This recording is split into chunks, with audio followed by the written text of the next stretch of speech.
Hello everyone, जय भीम, नमो बुद्धाय। स्वागत है आप सभी का ट्रूथ लिटरेचर में। ब्राह्मण मांसाहारी थे।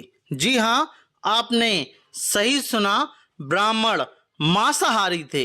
यह कोई डॉक्टर अंबेडकर या अन्य लोग नहीं बोल रहे, जिसको आप बोल देते हैं कि यह तो अन्य विचारधारा के हैं। यह तो आपके प्रिय स्वामी विवेकानंद बोल रहे हैं।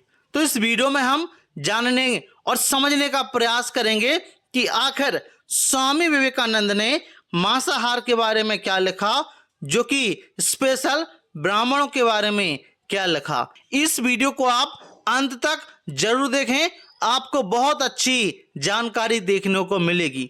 तो आइए शुरुआत करते हैं। स्वामी विवेकानंद के विचारों और उनकी प्रामाणिक रचनाओं, विशेष रूप से complete works of Swami Vivekananda के आधार पर ब्राह्मणों के मांसाहार के विषय में अधिक विस्तृत जानकारी है।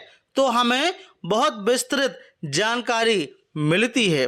तो मैं इस विषय में ऐतिहासिक और सांस्कृतिक परिप्रेक्ष्य में समझाने का आपको प्रयास करूंगा कि ऐतिहासिक और सांस्कृतिक परिप्रेक्ष्य क्या था, जैसा कि स्वामी विवेकानंद ने अपने लेखन और व्याख्यानों में व्यक्त किया है। तो शुरुआत होती है वैदिक काल से। मैं यहाँ क्लियर कर देना चाहता हूँ, हम केवल स्वामी विवेकानंद के मांसाहार के बारे में अधिक जानकारी लेंगे। तो वैदिक काल में ब्राह्मण और मांसाहार स्वामी विवेकानंद ने अपने लेखन में बार बार उल्लेख किया है कि वैदिक काल लगभग 1500 ईसा पूर्व से 500 ईसा पूर्व में मांसाहार भारतीय समाज में, जिसमें ब्राह्मण भी शामिल थे, व्यापक रूप से प्रचलित था। तो मैं आपको क्लियर कर देना चाहता हूं कि वैदिक काल का हमारे पास किसी भी प्रकार का आर्कियोलॉजिकल प्रमाण नहीं है। तो स्वामी विवेकानंद जो भी लिख रहे हैं वह साहित्यिक प्रमाण पर, जो कि वैदिक काल की बात कर रहे हैं, और हमारे पास इसका किसी भी प्रकार का आर्कियोलॉजिकल एविडेंस नहीं है। उसके बाद क्या लिखते हैं आगे विवेकानंद कि वैदिक यज्ञों में, कर्म कांडों में पशु बलि एक सामान्य प्रथा थी और बलि के बाद मांस को प्रसाद के रूप में ग्रहण किया जाता था।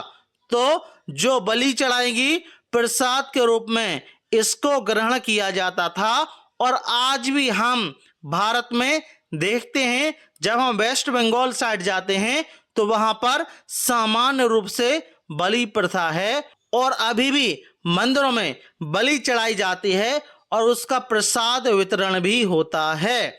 इसके आगे और क्या लिखते हैं उन्होंने, एक उदाहरण भी हम देखते हैं कि complete works of Swami Vivekananda के खंड 3 और पृष्ठ 536 में स्वामी विवेकानंद क्या लिखते हैं, इंग्लिश में है। उसके बाद हम हिंदी में इसका अर्थ जानेंगे। लिखते हैं, in ancient India meat eating was not forbidden even to Brahmins.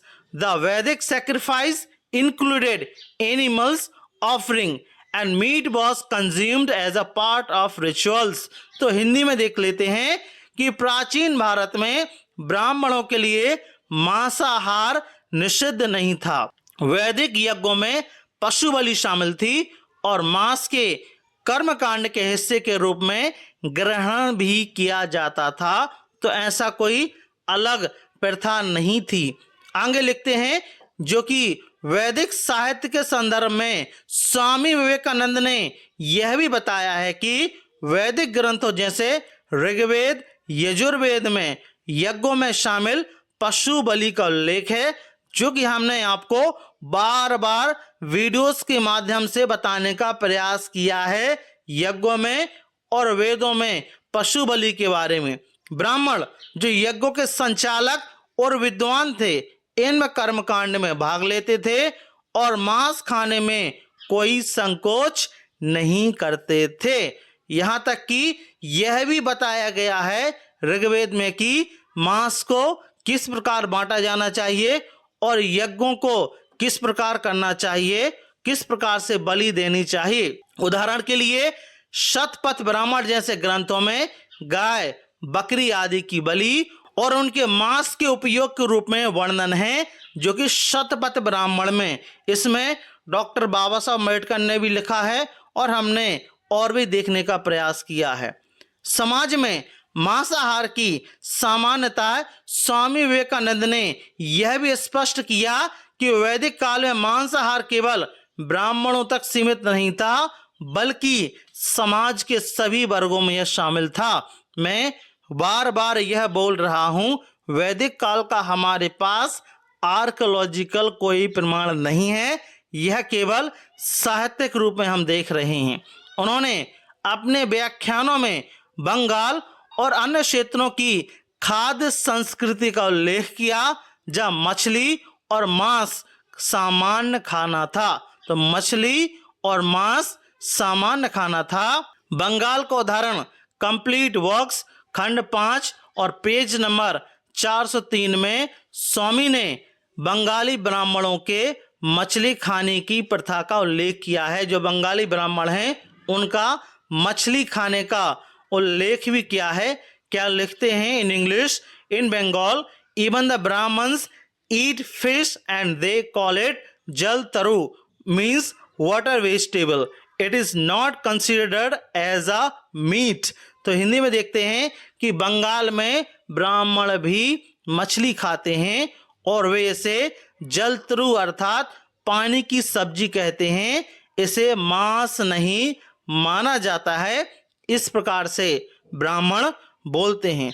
तो आगे यह दर्शाता है कि कुछ क्षेत्रों में ब्राह्मणों ने मांसाहार को अपनी संस्कृति में समाहित कर लिया था और इसे धार्मिक या सामाजिक रूप से निषिद्ध नहीं माना था।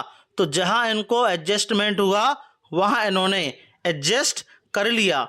और ऐतिहासिक परिक्षेत्र में भी हम देख सकते हैं कि स्वामी विवेकानंद ने फिर कंप्लीट वर्क्स में, जो कि खंड 3 पृष्ठ 294 में, विवेकानंद क्या कहते हैं कि with the advent of Buddhism and Jainism the idea of non violence become prominent and Brahmans gradually adopted vegetarianism as a mark of purity. तो बौद्ध और जैन धर्म के आगमन के साथ अहिंसा का विचार प्रमुख हो गया और ब्राह्मणों ने धीरे धीरे शाकाहार को शुद्धता के प्रतीक के रूप में अपनाया। तो जैसा कि आप सभी को पता है कि यह जो विवेकानंद हैं यह हिंदूवादी विचारधारा के लोग हैं, तो इन्होंने बौद्ध और जैन धर्म को पुराना नहीं बताया बल्कि हिंदू धर्म के बाद बताया, जो कि ऐतिहासिक रूप से असत्य है आर्कियोलॉजिकल प्रमाण के रूप में। लेकिन अगर फिर भी हम मान लेते हैं तो बौद्ध और जैन धर्म के प्रभाव में तो हम बोल सकते हैं कि जब जैन और बौद्धों का प्रभाव था तब ब्राह्मणों ने अपने आप को शुद्धता दर्शाने के लिए शाकाहार का ढोंग अपनाया, जो कि प्रमुख हम नॉर्थ इंडिया में देखते हैं, हिंदी पट्टी राज्यों में देखते हैं। इसके आगे सांस्कृतिक बदलाव की अगर हम बात करें तो स्वामी विवेकानंद ने यह भी उल्लेख किया कि शाकाहार को अपनाने में ब्राह्मणों ने एक आदर्श स्थापित किया।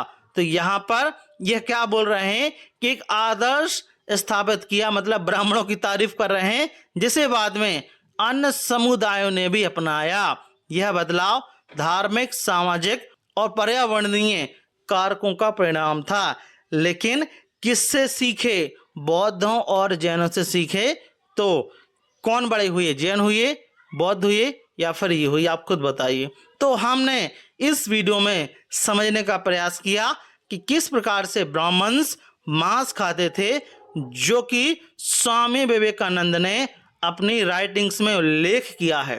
आपका इस टॉपिक के बारे में क्या मानना है प्लीज हमें कमेंट बॉक्स में जरूर बताएं। यदि आप ट्रूथ लिटरेचर पर नए हो, ट्रूथ लिटरेचर को आप सब्सक्राइब जरूर करें, साथ ही साथ हमारी वीडियोस को शेयर जरूर करें। जय भीम, जय भारत।